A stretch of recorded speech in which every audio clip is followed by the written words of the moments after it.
Euzubillahimineşşeytanirracim. Bismillahirrahmanirrahim. Elhamdülillahi Rabbil alemin. Vessalatu vesselamu ala Resulina Muhammedin ve ala alihi ve ashabihi ve etba'ihi ecma'in. Rabbi şrahli sadri ve yessirli emri ve hlul ukdeten min lisani yefkahu kavli. Rabbena iftah bil hayr ve ahtim bil hayr. Rabbi yessir ve la tuassir. Rabbi temmim bil hayr. Amin. Halk arasında güzel bir söz var. İnsanın neresi ağrırsa canı orada olur. İnanın, eğer ümmet olarak ümmeti bir beden gibi biliyor ve inanıyorsanız, ümmet bedeninin neresi ağrıyorsa canınız da orada oluyor. Nerede dolaşırsam dolaşayım, bugünlerde gönlüm Kahire'de, gönlüm Rabiatul Adeviye'de, gönlüm 6 Oktober Köprüsü'nde. Oralar benim 4-5 sene yaşadığım yerler. Mehmet Sılay ağabeyimiz, bir de baktım bir ticari taksi durdu kapının önünde. Allah Allah, Mehmet Sılay ağabeyle eşi indi taksiden. Şari Muhammed Mendur, hatırlıyor musun caddeyi? Karib min Mescid-i Da've fi Hayy-i Sabi'. Adres bu. İndiler. Gurbette nasıl tatlı oluyor dost ziyareti. Bulunmaz bir şey efendim. Yani tuz gibi yaladık yuttuk denir ya. Öyle gönlümüze misafir ettik. Geldi evimize misafir oldular. Gördüler. Ama bizim için gurbet olmaktan daha sonra çıktı, sıla oldu. Yahu bizim hanım memleketinden çok Kahire'yi özlemeye başladı. Bir Kahire aşkı düştü efendim. Taamiyeyi özler. Efendim fulü özlemez. Fulü pek yiyemedik, alışamadık fule de, ama taamiyeye iyi alışmıştık efendim. Öyle tabii efendim, mango suyu, cevvafe suyu efendim ve Kahire her şeyiyle, kuşerisiyle efendim, hani Nil, Zil ve Ful derler ya efendim, yani Mısır bu üçünden ibaret derler.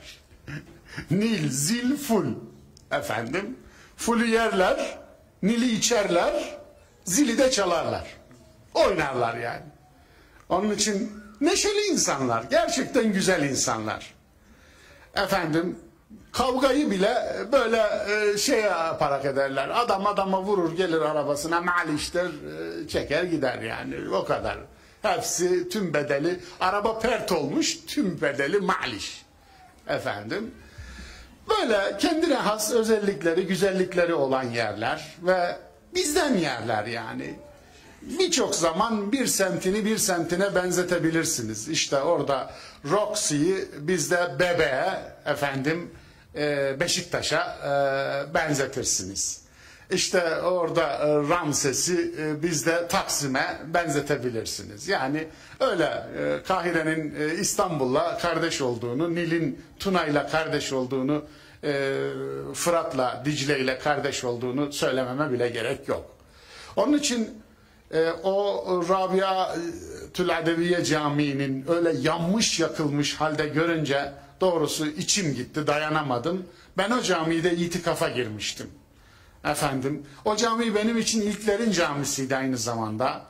Yani tabii o sokaklardan bazılarını iyi hatırlıyorum. Oralarda çok zamanım geçti efendim. Yani düşünebiliyor musunuz? Şimdi yanmış yakılmış bir halde evlerden ahu enin gidiyor efendim. Yüzlerce ölü, yüzlerce şehit verilmiş. Efendim insanların ağzının tadı kaçmış. Yani söyleyecek bir şey kalmıyor. Söz de bitiyor aslında. Kelimeler de tükeniyor. Ve duruyorsunuz, yutkunuyorsunuz. Boğazınıza bir şey geliyor, düğümleniyor ve orada duruyorsunuz. Aynı şey yani bendeniz bu duyguyu sık yaşıyorum. Efendim sadece Kahire için değil, ben Diyarbakır için de yaşıyorum bu duyguyu. Sadece Diyarbakır için değil, ben bu duyguyu aynı zamanda Keşmir için, Srinagar için de yaşıyorum. Aynı zamanda Arakan için de yaşıyorum. Yani elhamdülillah bununla da müftehiriz, iftihar ediyoruz. Allah bu duyguyu almasın. Yani acı hissetme duygumuzu almasın, yoksa ölmüş oluruz. Ama dediğim gibi bu acıyı hissederken aynı zamanda bunu bir bilince çevirmek de lazım. Yoksa duygusallığımız bizi mahvedecek. Yani duygusallığımıza meze yapmamak lazım diye düşünüyorum. Bu anlamda mutlaka bu acının geriye bir şey bırakması lazım. İşe yarar bir şey bırakması lazım.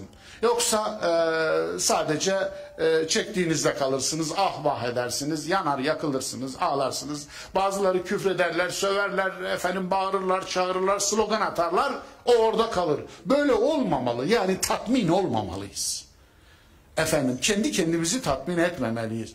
Ama hiç şüphesiz ki aklımızdan da çıkmamalı.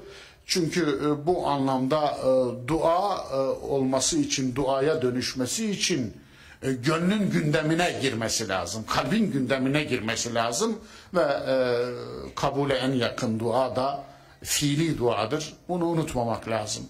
Bu anlamda ben bu derse bir Rabia selamıyla başlayalım istiyorum. Hep beraber Rabia'ya selam olsun. Allah kardeşlerimizi modern firavunlardan kurtarsın. Rabia'yı özgür bir biçimde göreceğimiz günleri çok görmesin. Rabbim inşallah Rabia'yı yeni doğumların habercisi kılsın. Mısır halkının, Mısırlıların ve ümmetin kurtuluşu için bir uyanış vesilesi kılsın. Amin. Ya mu'in ve selamun alel murselin. With Vinted's new categories, you can now sell even more pre-loved items. Don't use it, sell it. Open an award-winning ISA today in under 15 minutes. AJ Bell. Feel good investing. Bu 4 demek. Rabia 4 demek. 4. demek daha doğrusu. Rabia 4. kız çocuğuymuş babasının, Rabiatül Adeviye. Adını Rabia koymuş. Onun için 4'ü gösterdiği için Rabia'nın simgesi oldu bu. Şimdi biliyorsunuz semiyolojik okuma diye bir şey vardır. Simgesel okuma. Onun için bu bir bilim dalıdır hatta. Onun için artık insanlar simgelerle iletişim kuruyorlar. Simgelerle iletişiyorlar. Bu anlamda güzel bir simge olduğunu düşünüyorum. Dün malumunuz 1. dersimizi işledik. Dersimizin genel konusu kendimizi yönetmek idi. Kendimizi yönetmek konusunu niçin bu ribatın konusu olarak seçtiğimizi dün izah etmeye çalışmıştım. Her şey insanda düğümleniyor. Nereden alırsanız alın bir mevzuyu, bir sorunu geliyor ve insana ulaşıyor, insana dayanıyor demiştim. Bu anlamda toplumsal problemlerin tamamının kökeninde de yine insan teki yatıyor demiştik. Değil mi? Ve bu anlamda Kur'an'ın tüm sorunların çözümünde yine tüm sorunların kaynağında gösterdiği unsur da insan tek olduğunu Ra'd suresinin 11. ayetini delil göstererek söylemiştik.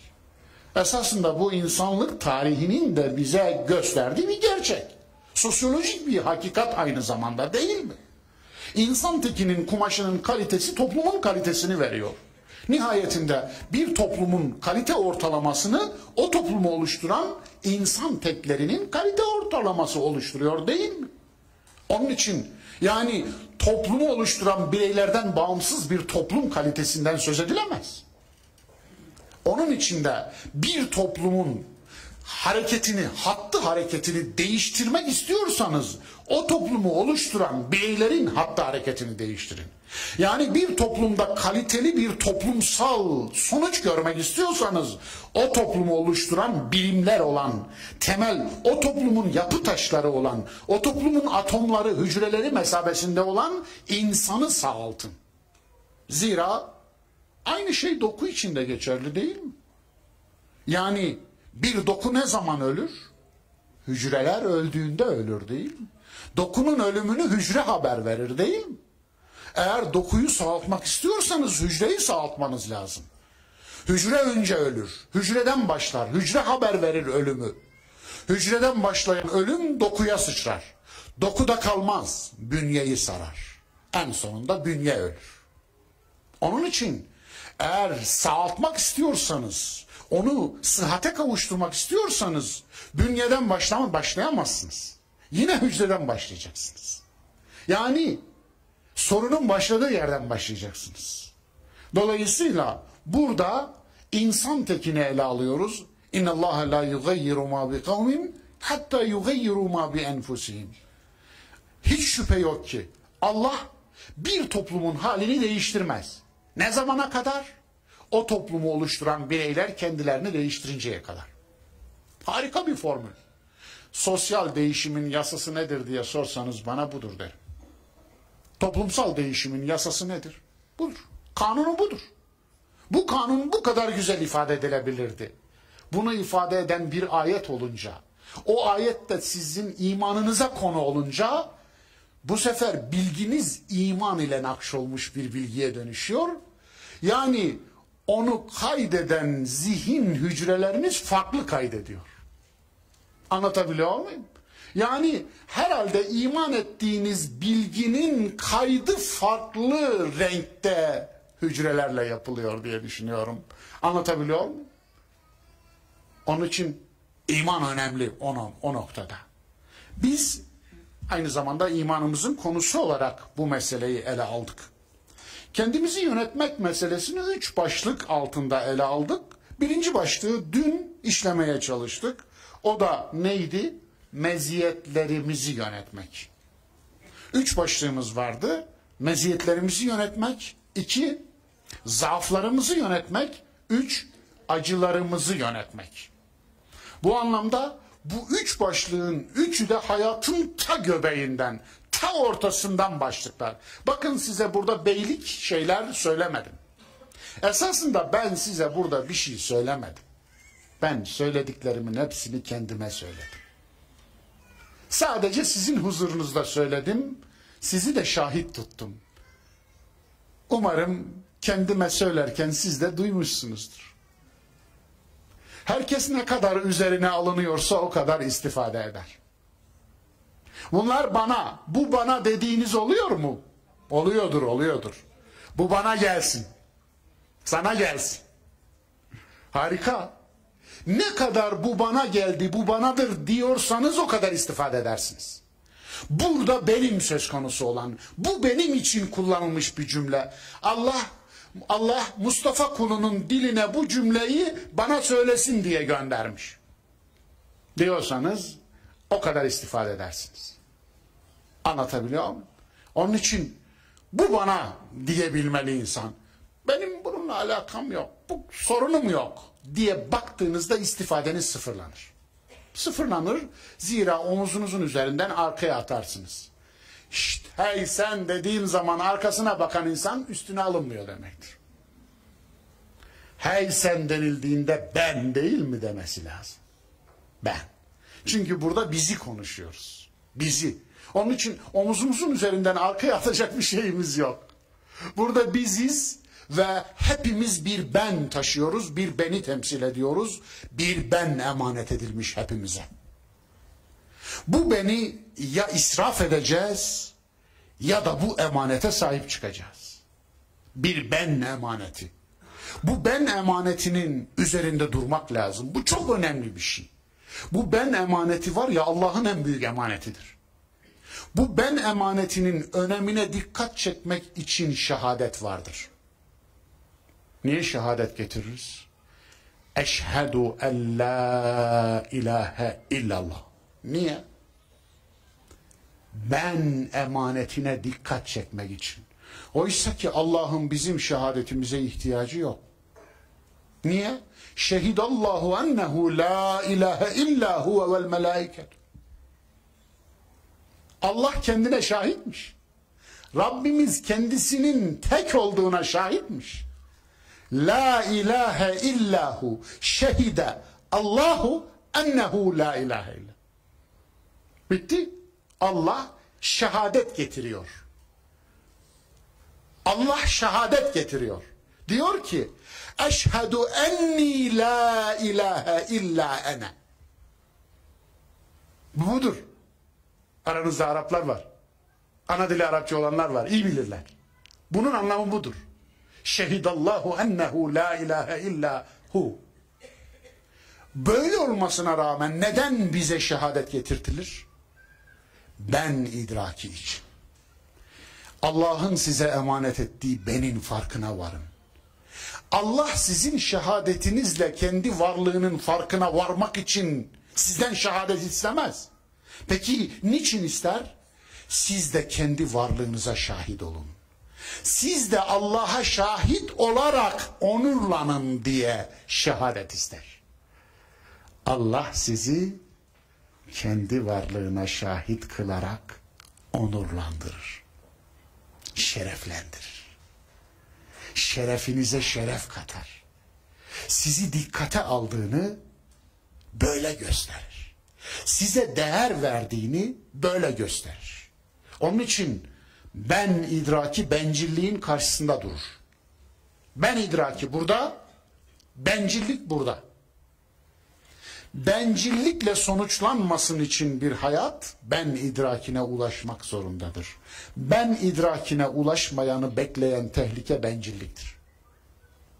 Ben idrakine ulaşan insan tipine İslam şahsiyet diyor. Şahsiyet. Ben idrakine ulaşamayan bencile ise işte ferdiyet esas orada. Batı bunun üzerine kurdu felsefesini. İndividüalizm budur. Bencillik, bireycilik. Gemisini kurtaran kaptan. Bu anlamda sorumsuzluktur bencillik. Biliyor musunuz? Dünyayı yakan bencilliktir. Tekâsür krizlerinin tamamının arkasında yatan şey bencilliktir. Bencillikten tekâsür krizine atlar. Niye çoğaltma tutkusu? Bu temelinde bencilliğin yattığı bir tutku. Onun için bencillikten kurtarır bizi.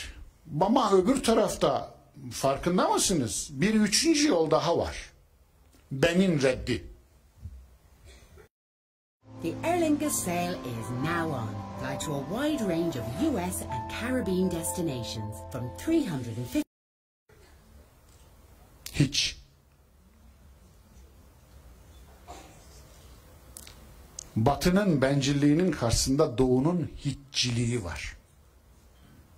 Nihilizmi. Bir de bunu levha yapıp duvarlara asmaları yok mu? Aman Allah'ım. Bizi nasıl mahvettiler ya? Zihnimizi nasıl mahvettiler? Bir Müslümanın felsefesi hiç olabilir mi? Bir Müslüman hiç felsefesine kapılabilir mi? Hiç mi? Allah'ın emeğine bundan büyük saygısızlık olur. Hiç ha? Allah'ın emeğine bundan büyük saygısızlık olur. Rabbimiz senden hiçleşmeyi istemiyor. Rabbimiz senden varlığını gerçekleştirmeni, yaratılış amacına uygun bir hayat yaşamanı istiyor. Yani Allah'ın emeğine değsin öyle bir hayat yaşa. Allah'ın emeğine değsin. Onun için o da doğunun mistisizmi işte. Maalesef irfan içerisinden, tasavvuf içerisinden bir ajan gibi, bir virüs gibi bir yol bulup gelip Müslümanların zihninin ortasına kurulan bir gayri İslami felsefe. Nihilizm. Bir tarafta bencillik, bir tarafta nihilizm. İslam'ınki ben idrakidir. Ben idrakine vardığı andan itibaren insan benim Allah'ın emeğine muhatap olduğunu, Allah'ın ben üzerinde çok iyi çalıştığını görür. Kelimelerim garibinize geliyor mu? Yani siz Kur'an talebesisiniz, lütfen bir de sizinle uğraşmayın. Ya bunca adam zaten beni mahvediyorlar. Bir de size anlatmaya çalışmayayım ha. Yani Allah üzerinde çok iyi çalışmış benim. Çok iyi çalışmış. İnce bir işçilik var ben üzerinde. Çok ince bir işçilik var. Öyle bir ince işçilik ki esma ben üzerinden tecelli ediyor. Esma ben üzerinden yansıyor, yankılanıyor. Esmanın parıltıları ben üzerinden görünüyor. Farkında mısınız? Külli iradeden cüz'i bir irade. Külli basardan cüz'i bir basar. Külli sem'den cüz'i bir sem. Yani ben üzerinden yansıyor, görünüyor. Onun için burada bu çok ince işçiliği görmeyen insan bana değer vermez ki. İşte orada insanın değersizleşmesini görüyoruz. İnsanın değersizleşmesi doğuda hiççilik, batıda individualizm, bencillik biçiminde ortaya çıkıyor. Batıda insan istatistik bir malzemeye indirgenirken görüyorsunuz. Üç silahşörü biliyorsunuz. Marx, Freud, Darwin. Darwin biyolojide insanı biyolojiye indirgedi. Marx insanı tarihi materyalizmle artı değere indirgedi. Sadece üreten bir makina. Freud insanı libidoya indirgedi. Şehvet güdüsüne indirgedi. Bu üçü de indirgeme operatördür. İndirgeme operatör. Ve ortada insan kalmadı. Ne kaldı? Şu. Lahana büyüyen taştır. Köpek havlayan lahanadır. İnsan konuşan köpektir. Yok ya. Köpeklere insanı tarif ettirseydiniz ne çıkardı ortaya? Ne görüyorsun ey köpek? Karşında bir pantolon kemik, bir gömlek de et. Bu mu yani? Allah'a insanı tarif ettirdiğinizde ne muhteşem bir tarif çıkıyor değil mi? Eyvallah. Ahseni takvim. Ahseni takvim. En güzel kıvamda yaratılan bir varlık. Kıvamı en güzel. Onun için ama kıvamı en güzel, farkında mısınız? Eşrefi mahlukat Kur'an'a ait bir tabir değil. O biraz iri bir tabir. Mahlukatın hepsini gördük de sanki hani dünyanın en yaşlı insanı martavalları var ya bunu çok yaparsınız. Yani dünyanın en iyisi bu. Nereden hesap ettin? Dünyanın tamamını görmen lazım böyle bir cümle kurman için. Geç bunları. Bunlar gazeteci cümleleri. Anlatabiliyor muyum? Onun için eşrefi mahlukat demek için mahlukatı bilmemiz lazım. Bu anlamda. Rabbimin bizden iyilerini yaratacağını Kur'an'da söylemiş zaten. Dolayısıyla bu kadar da büyük değil yani. Hani benim adım da Musa demiş ama o kadar uzun değil, biraz kısa. Ama ahseni takvim. İnna halaknal insane fi ahseni takvim. Biz insanı en güzel kıvamda yarattık. Sonra radetnahu esfele safili. Sonra getirdik, yolun başına bıraktık. Dedik ki bu potansiyeli sen gerçekleştireceksin, kinetize edeceksin. Radetnahu esfele safilin. Fi bidayeti tarik. Evet. Eteynahu fi bidayetit tarik. Onu getirdik, yolun başına bıraktık. Ben böyle anlıyorum. Neden böyle anladığımın dilsel ve tefsiri gerekçelerini de meali şerifte açıkladım. Öbür türlüsü Hristiyanların orijinal günah fikrine götürür. İlk günah fikrine götürür. İnsanın kötülüğü fikrine, yani özün kötülüğü fikrine götürür ki bu Kur'an'ın onayladığı bir şey değil. İnsan iyiliği var. Başlangıç iyiydi. Yola çıkış iyiydi. Kötülük asli değil, arızidir. Kötülük daima arızidir. Arızi olan her şey yıkanır. Yıkanır mı? Asli olan temizlenmez. Arızi olan temizlenir. Onun için peki nasıl edeceğiz? Evet, önce tanıyacağız. Kendimizi tanıyacağız. İşte burada da bunun için bulunuyoruz. Yani bugün konuyu, bu ribatta işlediğimiz konu esasında beni tanımak. İnsan benini tanımak. Bu anlamda birinci mevzumuzu dün işlemiştik ve dünkü mevzumuzda yönetmenin meziyetlere yönelik olanını ele almıştık. Meziyetleri de yönetmek lazım mı? Hem de nasıl? Ve demiştik ki unutmayın, yönetilmeyen meziyet rezilete dönüşür. Bu çok önemli. Ve sevgi üzerinden misaller vermiştik, sevgi. Yönetilmeyen sevginin nasıl zehirli sevgiye dönüşeceğinin örneklerini vermiştik. Öyle değil mi? Yusuf suresinin sevgiyi yönetmeyi öğreten bir sure olduğunu söylemiştik. Sevgiyi yöneten bir sure. Züleyha'nın sorununun sevgiyi yönetememek olduğunu söylemiştik. Allah Resulü'nün sevgiyi nasıl yönettiğini ne örnekler vermiştik değil mi?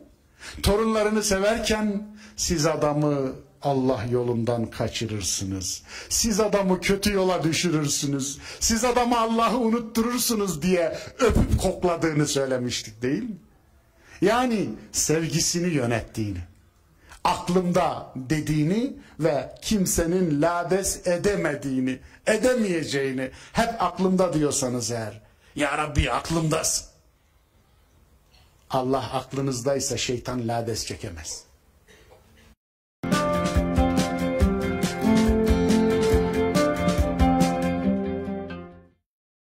Ready? I think so. You think so?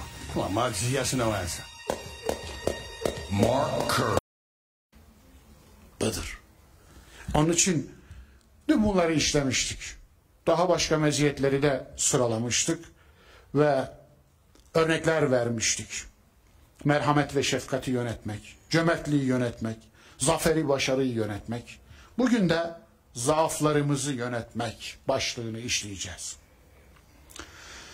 Ve bu alt başlığı, bu başlığın alt başlığını da serlevha olarak vermiş olayım. Yönetilen zaaf meziyete dönüşür. Öteki neydi? Yönetilemeyen meziyet zaafa dönüşür. Yönetilen zaaf meziyete dönüşür. Öncelikle bu başlıklar sizi çok rahatlatmalı. Yani bir altın bulmuş gibi yüreğinize kazımalısınız. Ben olsam öyle yapardım. Öncelikle buna bir inanmalısınız. Yönetilen zaaf meziyete dönüşür. Zaten başka çareniz de yok. Niye başka çareniz yok? Allah'tan razı olsun ki bizden zaafsızlık istememiş.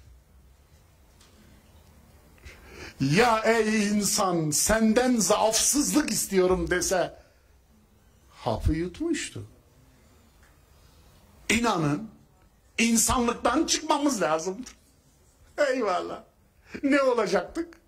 İnsanlıktan çıktıktan sonra ne olacaktık?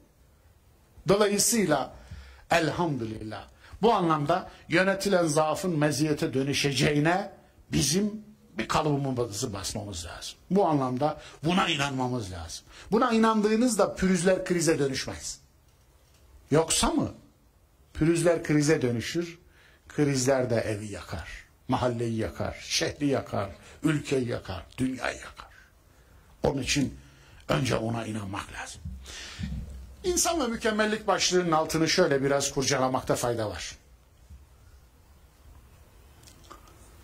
İnsan mükemmel değildir. İki kelime arasında ciddi bir fark var. Bunu bilemeyenler bazen yersiz itirazlarda bulunuyorlar. Bunlar cehaletin itirazları. Kamil insanla mükemmel insan demek arasında çok ciddi fark var.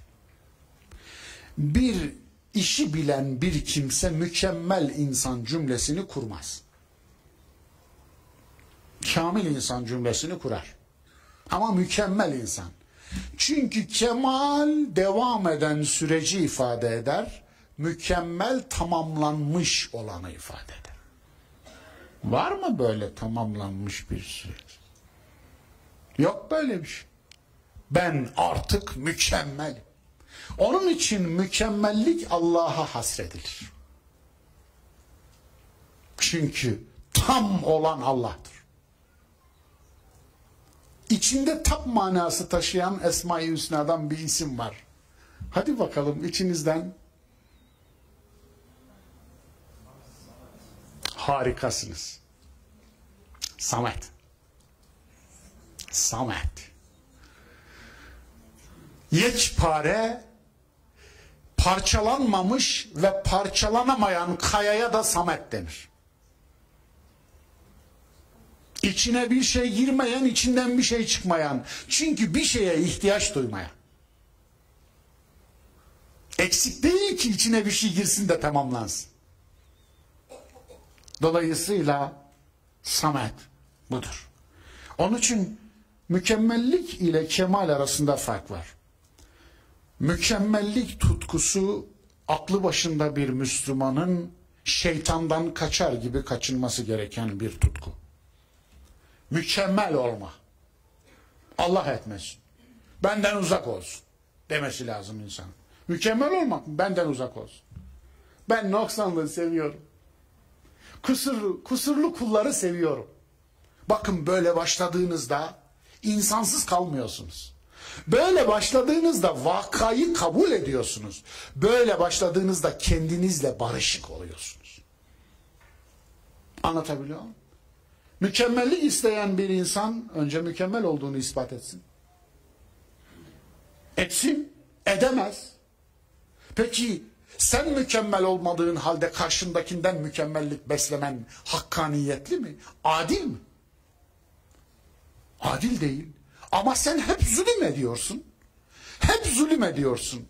Yani kul kusurlu diye kulun kusuruna bakıyorsun sürekli. Kusur defteri tutuyorsun. Adaletsizlik yapıyorsun. Zulmediyorsun. Bu zulümdür. Kulu kusurlu olmaktan dolayı suçlamak zulümdür. Onun için mükemmellik tutkusu bir şeytanlaşmadır. İnsan ve zaaf kusursuz kul olmaz ki. Zaafsız insan yok ki. Abese örneğine bakar mısınız? Onda ısrarlıyım. Abese suresinin 1 ve 2. ayetinin peygamberimizle alakası yok. Israrlıyım. Delilime karşılık deliller istiyorum. Kapı gibi 2 delilim var. Kapı gibi. 1 ve 2. ayette hitap o. Abese o yüz astı. Ve tevella o yüz çevirdi. Surat astı o ve tevella en ca'ehul a'ma. Ama geldi diye. O. 3. ayete geliyoruz. Ve ma yudrike leallehu yezzekka. With Vinted's new categories, you can now sell even more pre-loved items. Don't use it, sell it. The official partner of the UEFA Conference League.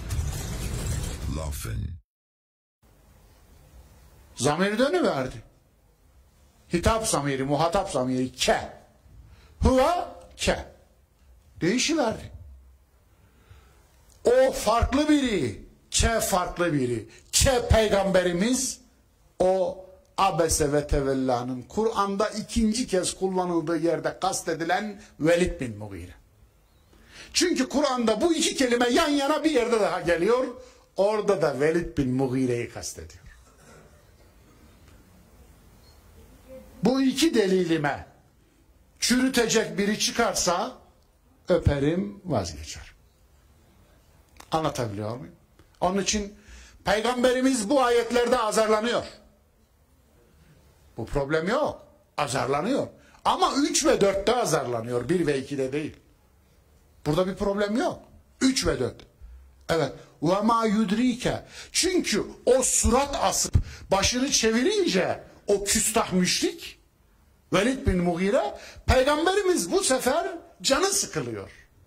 Yani şimdi zamanı mıydı? Yani daha münasip bir zamanda gelseydim. Bak herif zaten efendim bahaneye bakıyor.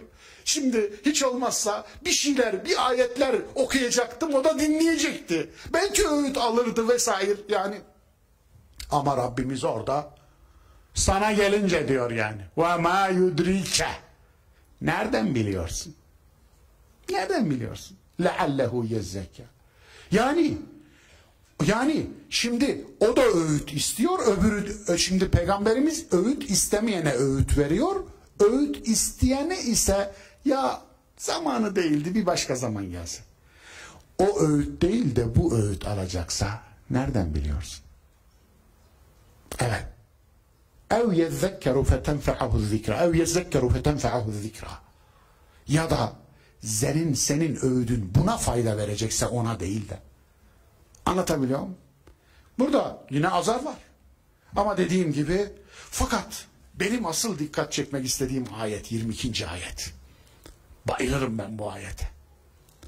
Kella lemma yaktıma emera. Şimdi Peygamberimizin zoruna gitmiş. Yani Rabbime karşı yine büyük bir hata işledim. Yani zoruna giden şey de bu. Sevdiğinize karşı kusur işlediğinizde zorunuza gider değil mi? Sevdiğimi üzdüm diye. Sevdiğimi üzdüm. Beni seveni üzdüm. Ben sevdiğimi üzdüm diye. Ama Rabbimiz nasıl teselli ediyor görüyor musunuz? 3 ve 4. ayette azarı yiyor sevgili Efendimiz. Ama 22. ayette de teselli geliyor. Kella lemma yakdı ma emara. Ya ey Muhammed, senin de bu kadar bu mesele üzerinde durup üzülmene gerek yok. Lemma yakdı ma emara. Hiç kimse aldığı emri kusursuz olarak yerine getirememiştir bugüne kadar. Harika. Harika. Öyle değil mi? İşte insan. İşte insan. Yani Efendimiz üzerinden bizi teselli ediyor. Sevgili Peygamberimiz üzerinden bizi teselli ediyor aslında. Abese suresinin sadece Azar suresi olduğunu söylemek yanlış. 22. ayete bakarak aynı zamanda teselli suresi olduğunu da vurgulamak lazım. Eyvallah. Bir soru sorayım. En büyük zaaf nedir? İnsanın en büyük zaafı nedir? Harika. Kur'an talebesi böyle olur ya maşallah. Ne sorsam cevap veriyorsunuz. Evet. Hiçbir zaaf zaafsız olduğunu düşünmek kadar büyük değildir. Hiçbir kusur kusursuzluk düşüncesi kadar büyük değildir. Bundan büyük bir düşünce yoktur. Hiçbir kusur insanı şeytan yapmaz, sadece kusursuzluk düşüncesi insanı şeytan yapar. Nitekim şeytan bu yüzden şeytan oldu. Evet. Şeytanın şeytan olma sebebi budur. Yoksa isyan etme konusunda Adem de şeytan da eşittir. Şeytan isyan etti. Adem de isyan etti. Ve asa Ademu rabbehu fegava. İsyan etti. Öyle değil mi? Adem de asi, şeytan da asi. Peki Adem'le şeytanı ayıran şey ne? Adem günahını itiraf etti. İsyanında ısrar etmedi. فَتَلَقَّى آدَمُ مِنْ رَبِّهِ كَلِمَاتٍ فَتَابَ عَلَيْهِ Dönüş yaptı yani, dönüş yaptı. Tevbe dönüş demektir. Tam Türkçesi budur. Tevbe dönüş. Dönüş yaptı. Ama şeytan dönüş yapmadı. Ne yaptı? Israr etti. Hatasını savundu. Neden? Arkasında yatan duygu kusursuzluk duygusuydu. Kusursuzluk duygusu. Ben ondan üstünüm diyordu ya. Ene beşerun mislukum. Affedersiniz efendim. Halakteni min narin ve halaktehu min tin. Beni ateşten yarattın, onu çamurdan yarattın. Ben ondan üstün. Dolayısıyla bu anlamda en büyük zaaf, zaafsızlık, en büyük kusur, kusursuzluk. Zaaflar niye var? Belki bu aklınıza gelmiştir. Yahu Allah bir şaheser yaratmış, tırnak içinde kullanayım, dünya ölçeğinde. Bir şaheser yaratmış dünya ölçeğinde. Ama zaaflara da açık yaratmış. Niye? Hiç şüphesiz. Zaten eğer imtihan sırrı olmasaydı zaafa da gerek yoktu. Ama zaaflar meziyetlerin yan tesiridir, biliyor musunuz? İnsanın doğrudan bir zaafı yoktur. Zaafların tümü yan tesirdir. Tümü, hani hapların yan tesiri var ya, ilaçların. İlaç tedavi eder. Fakat yan tesirleri de var. Aynen onun gibi zaaflarımız meziyetlerimizin yan tesirleri. Korku bir zaaf. Doğru. Fakat korku kendi başına bir duygu değil. Korkunun arkasında yatan temel duygu güvenliktir. Anlatabiliyor muyum? Korkmayan insan ya çocuktur ya deli. Evet. Onun için korku güvenlik duygusunun yan tesiridir. Eğer korku olmasaydı Allah'tan korku talebinde bulunmamız lazımdı. Ya Rabbi biraz korku lütfet. Niye? Tedbirler korku duyduktan sonra alınırlar. Endişeden sonra alınırlar. Anlatabiliyor muyum? Onun için bakınız, en temel zaaflardan biri korku. Ama korku aslında güvenlik ihtiyacının bir yan tesiri. Zaaftan değil, seni yöneten zaaftan kork. Zaaftan korkma, seni yöneten zaaftan kork. Yönettiğin zaaftan korkma. Ama seni yönetiyorsa o zaaftan kork. Yönetilen zaaf güzel yüzü daha da güzelleştiren bir bene benzer.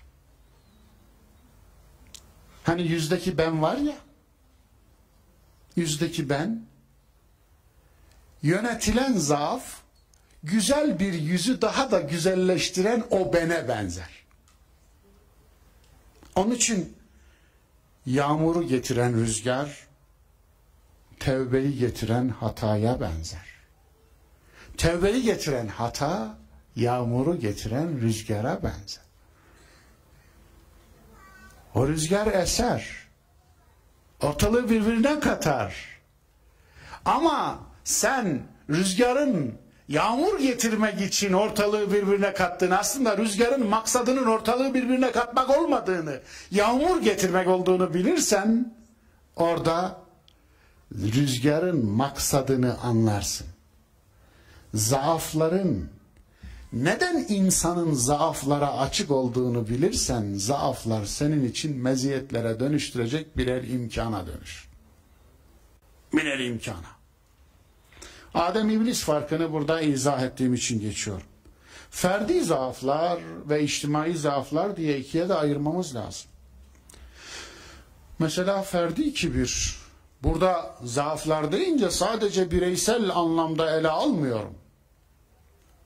Ferdin kibir olduğu gibi bir de toplumsal kibir var. Bakıyorsunuz bir sosyal yapı var. Kibrin sosyal biçimini orada görüyorsunuz. Ya kibirli fert kötü de kibirli yapı iyi mi? Bunu kim söyleyebilir?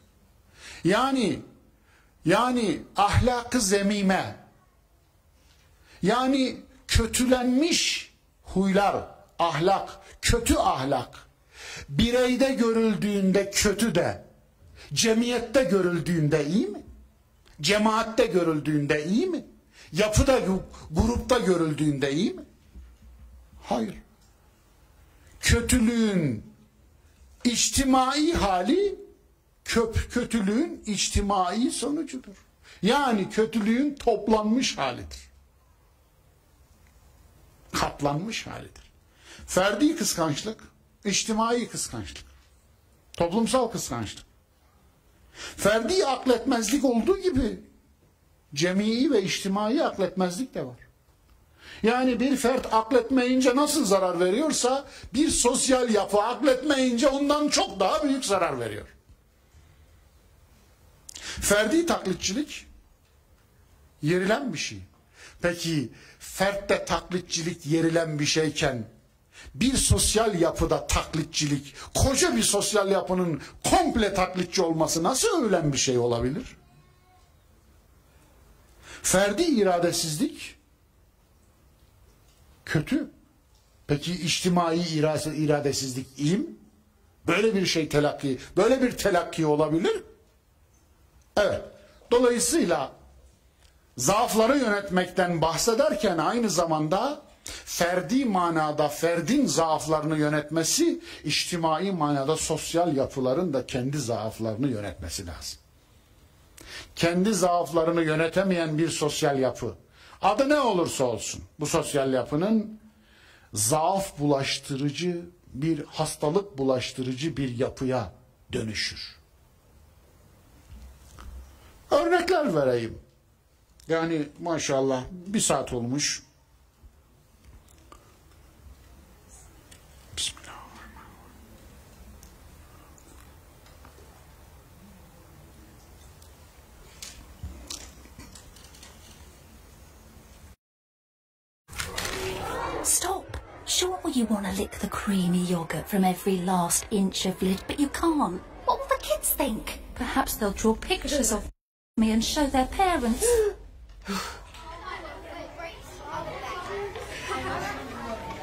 Muller, love every bit. When you invest with eToro, you start seeing investors everywhere.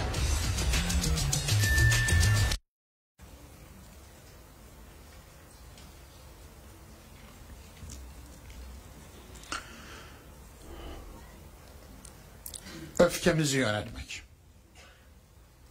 Birinci örnek. Öfke bir zaaf. Bu bir hakikat. Fakat öfke zaafımızın kendisi bizatihi var olan bir şey değil. Savunma duygumuzun bir sonucu ortaya çıkar öfke. Eğer bir saldırıya uğradıksa veya saldırıya uğramış kabul ediyorsak kendimizi, o zaman öfke durumu ortaya çıkar. Ve öfke yönetilecek bir şeydir. Yönetilebilen bir zaaftır. Kur'an öncelikle bize bunu söyler zaten. وَالْكَاظِمِينَ الْغَيْظَ وَالْعَافِينَ عَنِ النَّاسِ. Öfkelendikleri zaman öfkelerini yutarlar. Çok ilginç. Kur'an'da baştan sona onlar öfkelenmezler diye bir ayet bulamazsınız. Yok böyle bir ayet. Niye? Hani Hazreti Ömer öyle diyor ya, kızmayan adamın eşekten ne farkı var diyor.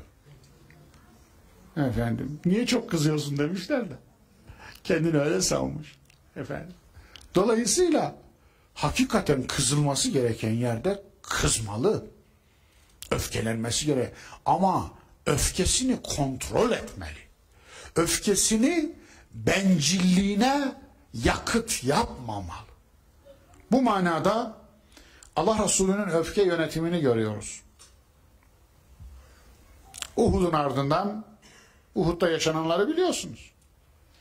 Uhud'da Resulullah savunma savaşı yapacaktı. Gençler, savaş konseyinin genç üyeleri ısrarla Resulullah'ı meydan savaşına sürüklediler. Öyle olmadı mı? Israrla. İstişarede Resulullah içeride karşılayalım düşmanı derken onlar hayır açık alanda meydan savaşı yapalım. İsimlerini saymayayım. Tarihlerde bulursunuz. En çok bu konuda ısrar edenler savaşta en uzağa kaçanlar oldular. Evet. Öyle oldu. Ve ne oldu? Allah Resulü'nün öfkesini Rabbimiz yönetti orada. فَبِمَا رَحْمَةٍ مِّنَ اللّٰهِ لِنْتَ لَهُمْ. Allah'tan bir rahmet sayesinde onlara yumuşak davrandı. وَلَوْ كُنْتَ فَضًّا غَلِيزَ الْقَلْبِ لَنْفَضُّوا مِنْ حَوْلِكَ.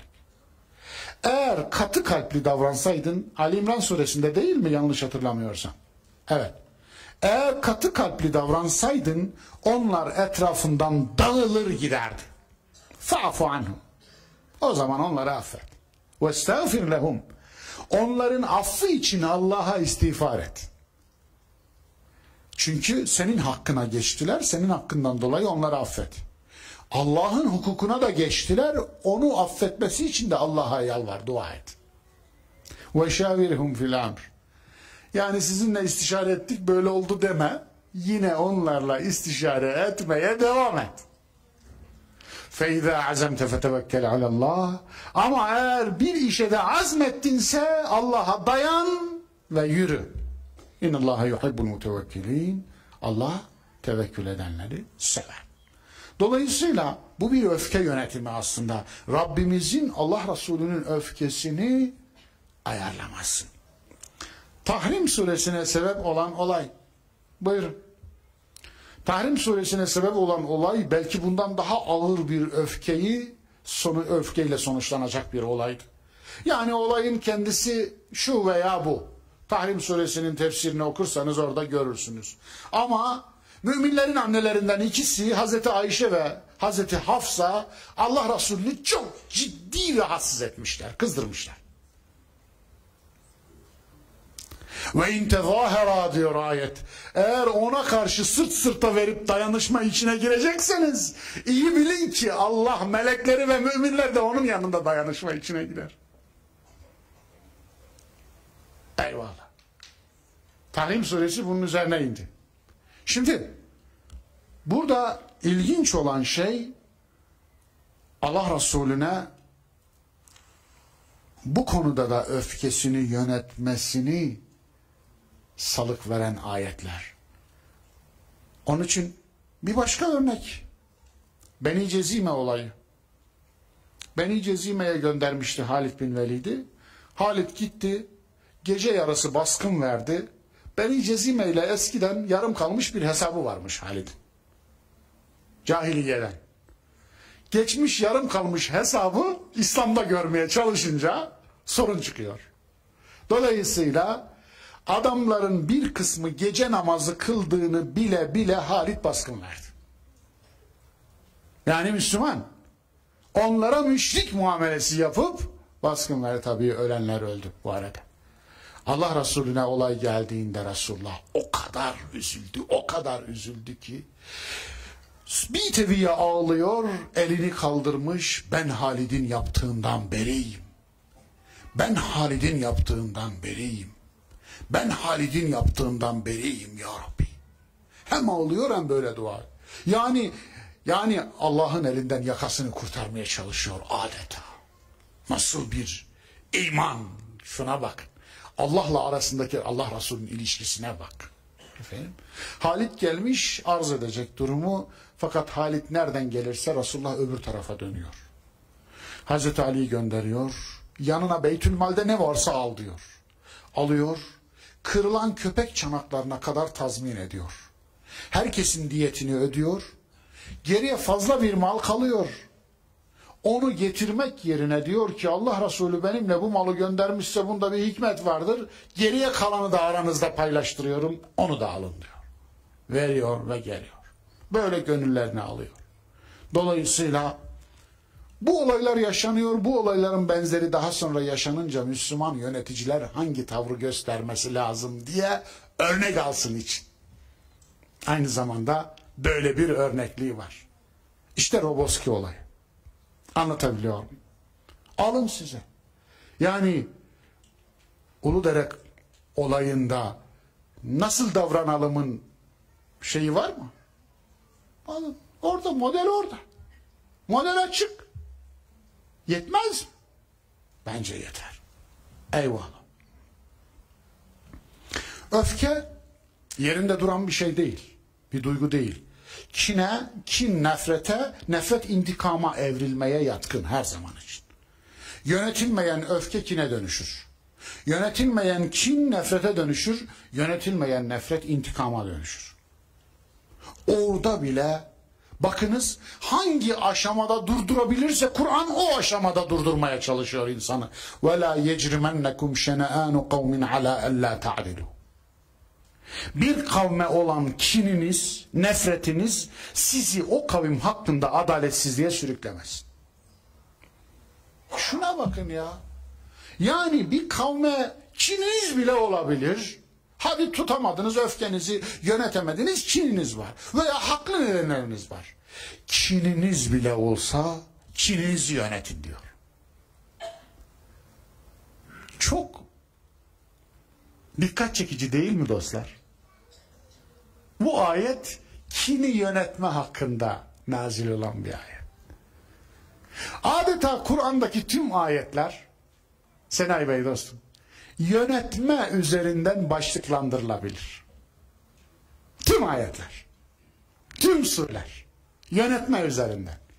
Bu ayet kini yönetme ayeti. Evet.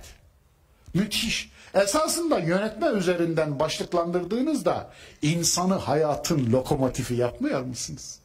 İnsanı kendi hayatının şoförü yapmıyor musunuz? Bu harika bir şey. İşte irade-i takviye budur. İşte takva budur. Eyvallah. Takva budur. Yoksa takva ne işe yarayacak? İradenizi takviye etmeyen, aklınızı takviye etmeyen, vicdanınızı takviye etmeyen, sizi öfkenize karşı, sizi zaaflarınıza karşı takviye etmeyen bir takva mıdır? Takva değildir zaten. Introducing Smart Zoom Reading Glasses, the future of eyewear developed with NASA engineers. These glasses automatically adjust to your İnsanın adil olup olmadığı ne zaman belli olur diye bir soru sorsanız, ben sevdiğinde değil, öfkelendiğinde derim. Öyle değil mi? Yani sevdiğinde adil olan çokları da gördüm ki kızdığında hiç adil olamıyorlardı. Asıl insanı öfkelendirip öyle göreceksiniz. Efendim. Onun için bu adamın içinde ne var diye, bu kadının içinde ne var diye öğrenmek istiyorsanız öfkelendirin, öyle görün. Öfkesinde de hala kontrolünü kaybetmiyorsa haza adam. Eyvallah. O önemli. Kontrol altında tutabilmek. Bir başka örnek, bir başka başlık. Korkumuzu yönetmek. Korku bir zaaf. Demin de söyledim. Esasında korku bir nimet aynı zamanda. Niye? Güvenlik duygusunun bir yan tesiri. Ama korku yönetilmezse eğer insanı mahveden bir şeye dönüşür. Bakınız, yönetilemeyen açlık korkusu hırsa dönüşüyor. Değil mi? Geldi mi şimdi? Geldi mi şimdi? Ya efendim, minel havfi vel cu'i ve naqsim minel emvali vel enfusi vel semerat. Eyvallah. Ve lenebluvennekum bi şeyin minel havf. Sizi sınayacağız. Korkudan bir şeyle sınayacağız. Korkudan. Neyin korkusu? Neye dair korkular arkasından geliyor? Vel cu ve naqsim minel emval. Açlık korkusu. Mallardan eksiltme korkusu. Vel enfus. Evlattan, canlardan eksiltme korkusu. Bakınız. Bu korku bazen insanın içini yer, bitirir, kemirir. Bakarsınız. Ne yapmayı düşünüyorsunuz? Ne yapacaksınız? Evladınızı sabah giydirdiniz, okula gönderdiniz. Allah'ınızın aşkına, Allah'a ısmarlamadıktan sonra yapacağınız hiçbir şey yok. Hiçbir şey yok. Ne yapacaksınız? 2 kollu gönderdiniz, 2 kolsuz eve döner. Döner mi? Döner. Canlı gönderdiniz, cansız döner mi? Garantiniz var mı? Üstüne kol kanat gerseniz kartal gibi koruyabilir misiniz? Hayır. Hayır. Yok böyle bir şey. Bakınız, Kız Kulesi hikayeleri dünyanın her tarafında var. Anlatabiliyor muyum? Aslında en güzel cevabı Kız Kulesi hikayeleridir bunun. Eğer kızınızı yılandan korumak için denizin ortasına koyuyorsanız, o yılan oraya girmenin bir yolunu bulur. وَلَوْ كُنْتُمْ ف۪ي بُرُوجٍ مُشَيَّدَ. İsterseniz sağlam kulelerin içinde olun, korunaklı kulelerin içinde. Ölüm gelir, sizi bulur. O zaman ne yapmalı? Yahu akşama kadar ölüm korkusuyla, çocuğunuzu kaybetme korkusuyla, eşinizi kaybetme korkusuyla yaşamazsınız. Bu korkuyla yaşanmaz. Bu paranoyayı getiriyor zaten. Bunun kendisi paranoya. Belki obsesif kompulsifi getirecek arkasından, nevrozu getirecek arkasından, başka hastalıkları getirecek arkasından. Anlatabiliyor muyum? Vesveseyi, panik atağı, şunu bunu getirecek arkasından. Ve resmen siz kendi kendinizi hasta eden birine dönüşeceksiniz. İman işte bu noktada güven demektir. Güven. Allah'a güvendiğin kadar müminsin. Ne zaman lazım iman? Güven arkadaş. Güven. Allah'a ısmarladık. Ne kadar güzel bir söz ya. Bizim çocuklarımıza öğretemedim arkadaş ben bunu. Giderken de güle güle diyorlar. Allah Allah. Allah'a ısmarladığı öğretemedik ya. Efendim. Ne kadar güzel. Allah'a ısmarlamak. Sipariş vereceksin. Kime vereceksin? Allah'a. Çocuğunu Allah'a sipariş ver. Evet. Harika bir şey. Kendini Allah'a sipariş ver. Kendini Allah'a ısmarla. Ismarla bir bakalım. Onun için korkuyu yönetmek böyle bir şey işte. Allah'a ısmarladığında korkuyu yönetiyorsun. Eyvallah. Tekessür krizi de aslında yokluk korkusunun eseri. Bakın, çoğaltma tutkusu. Çoğaltma tutkusu. Yokluk korkusunun eseri. Evet, bir başka örnek güdülerimizi yönetmek. Güdülerimiz var. O güdülerle insanız biz. Mesela şehvet güdüsü. Şehvet deyince aklımıza hemen cinsel boyutu gelmesin. Cinsellik şehvetin bir boyutudur. Yemek şehvet güdüsünün bir eseridir. Evet. Yemek yeme ihtiyacımız şehvet güdüsünün bir eseridir. Hastalar dünyanın en güzel nimetini önüne getirseniz canları istemeyince yiyemezler. Değil mi? Niye? İşte bakınız o şey. O canım istiyor meselesi var ya. O canım istiyor meselesi şehvet. Allah'ın verdiği bir nimettir bu. Ya canın istemesin de bak. Yemek yemek eziyete dönüşür. Onun için buyurun. Ne yapacağız? Nasıl yöneteceğiz bu güdüyü? Bir başka açıdan. Nefsim ille de görün diyor arkadaş. Şimdi güzel bir şey yapmış. Allah razı olsun. Hoş bir şey yapmış. Ama içinden diyor ki görün, görün, görün. Yetmez, bu da yetmez. Daha çok görün, daha çok. Yani ne yapalım? Şimdi nasıl terbiye edelim, nasıl yönetelim?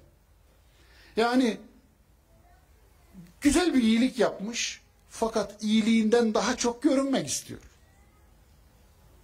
Yani göstermek istiyor. İlle de göstermek. Ne yapalım? Hatta bazı kardeşlerimiz gelirler, hocam baş edemiyorum bu duygumla, ne yapayım? Diyor ki bana, aleme yaz. Ne onlara yaz, herkes görsün. Yani hocam nasıl edeyim? Efendim, Basir ismine imanını gözden geçir ve yenile. Bu kadar. Kolay değil bu kadar, denildiği kadar. Yani hepimizin başına bela, bu görünme belası. Hepimizin başına bela. Basir ismine imanını gözden geçir. Gören var mı gören? Allah gördü mü görmedi mi? Bu çok önemli. Allah gördüyse bu bana yeter diyor musun demiyor musun? Ondan sonra kimin görüp kimin görmediği önemli değil dediğin yerden itibaren sen bu zaafını yönetiyorsun demektir. Özel olarak saklamaya da gerek yok. Ona da ucup diyorlar. Evet. Yani riya özellikle göstermek ve görünmek, ucup ise özellikle saklamak, sakladığını göstermek. Anlaşılmadı mı? Yarın anlayınca gülün o zaman. Eyvallah. Sakladığını göstermek. Yüzyılımızın ilim ve siyaset önderlerinden bir alimimiz karpuz yiyormuş. Karpuz yerken çok değerli ve yine ülkenin en yüksek düzey yöneticilerinden oluşan talebeleri gelmiş ziyarete. Gelir gelmez yediği karpuzu kanepenin altına şöyle itivermiş. Misafirlerimize karpuz kesin de getirin demiş. Kesmiş getirmişler ama oradan bir tanesinin kafasına iyi takılmış bu. Ya orada karpuz duruyor zaten. Kesilmiş hazır. Ama biz onu hissettirmeden kanepenin altına sürdü.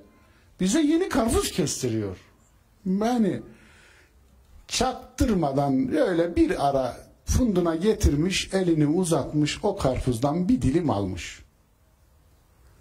Almış ki tuzlu. Meğer zat zühd anlayışı gereği çok nefsinin hoşuna gittiği için yazın ortasında buz gibi karpuz, nefsimi körleteyim diye üstüne tuz ekmiş, ağzının tadını kaçıracak yani, karpuzu öyle yermiş. Bunun takva ile alakası yok buraya kadar. Bu zühddür. Takva makva. Takva buradan sonrasıdır. Bunu çaktırmamak. Anlatabiliyor muyum? Takva asıl odur işte. Bunu karşıdakine hissettirmemek. Ya biz böyleyiz işte bak. Efendim. Değil böyle. Hissettirmemek. Allah'la aramda kalsın. Bu ince nüans. Bu küçük şey. Efendim. Onun için yönetmek. Bakınız zaafı yönetmek. Damağınızın lezzeti, damak tadı bile bir zaafa dönüşebilir. O anda her şeyi unutursunuz. Tüm dünya damağınızdan ibaret olur. Anlatabiliyor muyum? Aldığınız lezzet, aldığınız haz. Hayır hazza iniverir. Hayır hazza iniverir. Oysa hazza inmiş hayır, hayrın hayrı yoktur. Onun için hazzı hayra dönüştürmek lazım. Müslüman, akıllı Müslüman onu yapar. Hazzı hayra dönüştür. Akılsız insan da hayrı hazza dönüştür. Yani hayrın hayrını yok eder ve hazzın peşine düşer. Onun için bir şey 3 sebepten dolayı yapılır. Hayır için, yarar için, haz için. En yüksek düzeyde yapmak, hayır için yapmak. En düşük düzeyde yapmak, haz için yapmaktır. Haz için yapmak, sadece geçici nefsin arzularını tatmin etmektir. Çıkar için, yarar için, menfaat için yapmak ise, bu manada sıradan insanların tüccarlığıdır. Yani al gülüm ver gülüm. Hayır için yapmaksa Allah için yapmaktır. Fî sebilillah olan hayır içindir. Hayır içindir. Unutmayın, hayır Allah'ın esmasından biridir. Allah'ın hayır diye bir ismi var. Evet. Hayrun ve ebqa. Evet. O Allah hayırdır, bakidir. Dolayısıyla öyle yönetirsiniz. Kıskançlığı yönetmek bir başka örnek. Ne tarafa bakayım? Erkeklere mi bakayım? Bu tarafa bakayım değil mi? Doğrusunuz. Ama onlar da diyorlar ki bu tarafa bakın hocam. Efendim ben en iyisi iki tarafa da bakayım. Kıskançlığı yönetmek. Yani klasik replik şudur. Ne yapayım? Kıskanıyorum işte. Elimde değil. Kıskanıyor. Bir de övünecek bir şeymiş gibi. Zulmü eder, eziyeti eder. Ne yapıyorum? Kıskançım işte. Kıskanıyor. Çok matah bir şeymiş. Resmen zulmediyor. Vardı öyle bir tanıdığım, birçok tanıdığım oldu. Birçok komik şeyler biliyorum bu konuda. Etrafımdan, yakınlarımdan. Efendim, hanım balkona çamaşır asacak. Şimdi önce iç antreden bir çarşafı sürünerek dizlerinin üstünde böyle tutacak. Sürünüyor ya. Yani komik olmasa da göstersem size. Dizlerin üstünde çarşaf elinde böyle tutacak. Gelecek balkona. Böyle kalkacak. Önce o çarşaf asılacak. Ondan sonra çarşafın arkasından çamaşır asılacak ve dönülecek. İşkenceye bakar mısınız? Anlatabiliyor muyum? Bunun adı kıskançlık oluyor. Ve çok matah bir şey oluyor. Dolayısıyla ne yapayım? Kıskançım. Yönetemiyor. Yani kökten kes at demedik. Ama yönet. Kıskançlığını yönet arkadaş. Öbür tarafa, kendi sektöründe biri var, parlıyor. Bakmış, hasetliyor. Zaten hasedin ölçüsü sizin sektörde olmayan değildir. Anlatabiliyor muyum? Alimler alimleri hasetler. Hocalar hocaları hasetler. Hoca doktoru niye hasetlesin? Anlatabiliyor muyum? Doktor da doktoru hasetler. Dolayısıyla kendi kulvarınızda koştuğunu düşündüğünüz insanları hasetliyorsanız orada hasedinizi yönetemiyorsunuz. Duygularınızı yönetemiyorsunuz. Duygularınızın esiri oluyorsunuz demektir. Hani mübarek Kur'an'da harika bir not vardı meali şerifte. Hatırlar mısınız? O notu burada da okuyayım teberrüken. Efendim. Senayi Bey meal hafızı olarak neredeydi? Size sormam. Nas'ta değil mi? Eyvallah. Doğru. Eyvallah.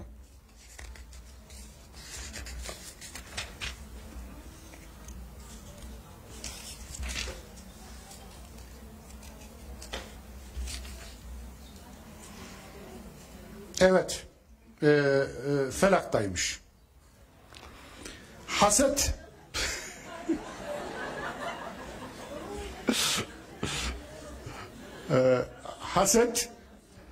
hasetçinin haset ettiğine dua kendisine bedduadır.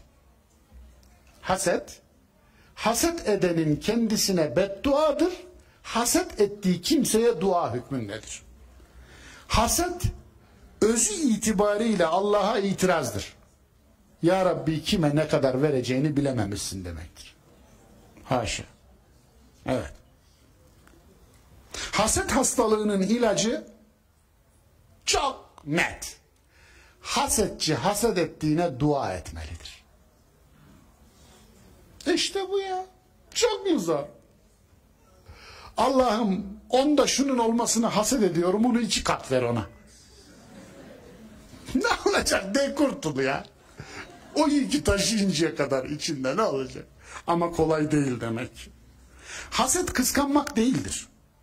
Kıskanmak gayrettir. Gayret elindekini sakınmak, elindekinin üzerine titremektir. Bu bağlamda yakın kavramların karşılıklarını vermek isabetli olacaktır. Haset bende yok, onda da olmasın. Buhl, Kur'an'i kavramdır bunlar hep. Bakil, bende var, onda olmasın. Şuh, evet, Kur'an'da 2 yerde geçer yanlış hatırlamıyorsam. Yuka şuhha nefsi. Şuh, onunki benim olsun. Gıpta, onda var, bende de olsun. Hiçbir sakıncası yok. Sehavet, bende var, onda da olsun. İthar, benim değil, onun olsun. Cud, bende yok ama onda olsun. Fakr, onda yok, bende de olmasın. En yükseği buymuş. Onda yok, bende de olmasın. Müthiş. Dolayısıyla Rabbim zaaflarını yönetenlerden kılsın. Rabbim kusurlarını yönetenlerden kılsın. Rabbim ferdi ve içtimai, bireysel ve toplumsal tüm zaaflarımızı yönetilen zaaflar arasına dahil etsin. Ve ahiru da'vana enilhamdülillahi rabbil alemin.